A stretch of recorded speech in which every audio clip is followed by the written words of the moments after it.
क्या सांसद इंजीनियर रशीद की रिहाई से राजनीति में आएगा बड़ा बदलाव?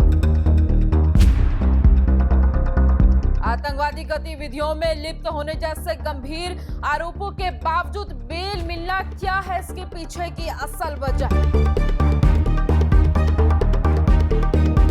लोकसभा चुनाव में किंगमेकर के रूप में उभरे रशीद क्या विधानसभा चुनाव प्रचार पर जीत पाएंगे जनता का दिल? नमस्कार, पंजाब केसरी देख रहे सभी दर्शकों का स्वागत है। मैं हूं आपके साथ प्रिया सिंह। जम्मू कश्मीर में चुनावी सरगर्मियां तेजी पर हैं। 10 साल बाद होने जा रहे विधानसभा चुनाव को लेकर जनता में एक अलग सी खुशी है। अलग अलग पार्टियां लगातार चुनाव प्रचार कर जनता का दिल जीतने में जुटी हुई है। जम्मू कश्मीर की चुनाव की चर्चा पूरे देश में है, जिसपे सबकी निगाहें हैं। जम्मू कश्मीर में इस वक्त सबसे ज्यादा चर्चा का विषय बना हुआ है तो वो है बारामूला सीट से लोकसभा सांसद इंजीनियर राशिद की।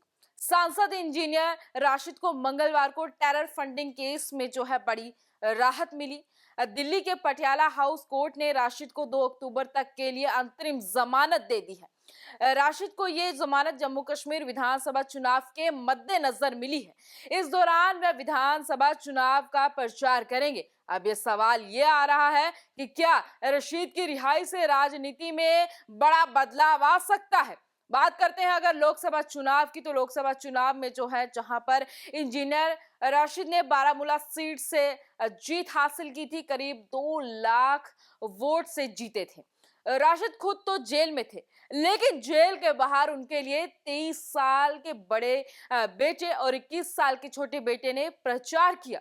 खास बात यह है कि राशिद के बेटों को चुनाव प्रचार के लिए सिर्फ 10 दिन ही मिले थे। इंजीनियर राशिद के विधानसभा चुनाव की अवधि तक जेल से रिहा होने से घाटी की राजनीति में बड़ा बदलाव आ सकता है। खासकर इसका प्रभाव उत्तरी कश्मीर में पड़ सकता है। उनके प्रभाव में एआईपी प्रत्याशियों को लाभ पहुंच सकता है। लोकसभा चुनाव में किंगमेकर के रूप में उभरे राशिद की पार्टी ने विधानसभा चुनाव में न केवल उत्तरी कश्मीर बल्कि दक्षिण और मध्य कश्मीर में भी अपने प्रत्याशी खड़े किए हैं। लोकसभा चुनाव में बारामूला संसदीय क्षेत्र में आने वाले 18 में 15 विधानसभा हलके में राशिद आगे रहे थे। उनके प्रतिद्वंदी एनसी उपाध्यक्ष और पूर्व मुख्यमंत्री उमर अब्दुल्ला तथा पीपल्स कॉन्फ्रेंस प्रमुख सज्जाद गनी लोन कहीं नहीं टिक सके। तो वहीं निर्दलीय उम्मीदवार के रूप में उन्होंने जीत दर्ज की। पार्टी के बड़े मनोबल के बाद रशीद की पार्टी ने विधानसभा चुनाव में पूरे कश्मीर में अपने प्रत्याशी उतारे। कई उम्मीदवार तो पीडीपी और एनसी में टिकट ना मिलने के बाद एआईपी का दामन थामकर चुनावी मैदान में उतरे। एआईपी ने अन्य पार्टियों की तरह अपना घोषणा पत्र भी जारी किया। जेल से छूटने के बाद पूरे कश्मीर में अपनी पार्टी के लिए प्रचार करेंगे।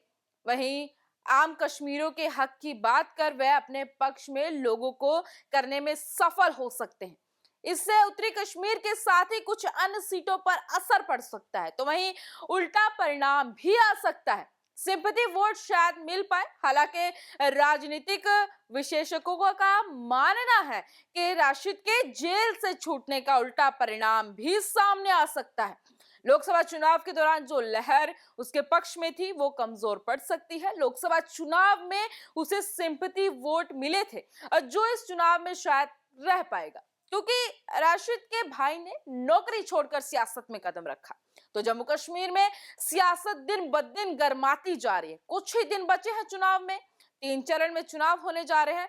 विधानसभा चुनाव को जनता को काफी इंतजार है। अलग अलग मुद्दों को लेकर इस बार जनता वोट करेगी और 8 अक्टूबर के नतीजों के बाद पता चलेगा कि जम्मू कश्मीर की जनता ने किस पर भरोसा किया है।